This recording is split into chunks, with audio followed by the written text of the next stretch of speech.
Hey guys, welcome back to our channel. So for today's video, I'm going to teach you how to add GoCard to Apple Wallet. So first, in your iPhone, head over to the App Store. Then next is search for an app called TransLink.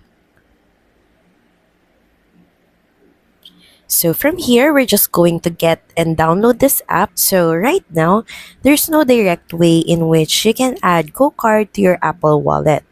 But through this app, you can still track your activities on your GoCard and use this feature instead of manually adding this to your Apple Wallet.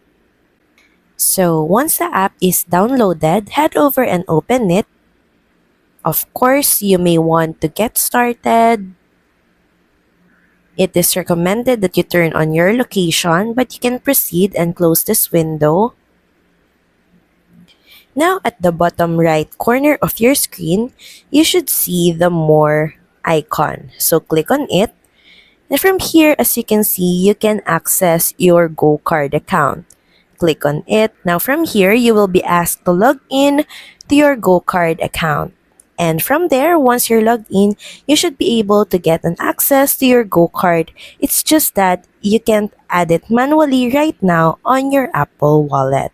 So that's pretty much it. Thank you very much for watching this video, and I will see you again on the next one. Bye!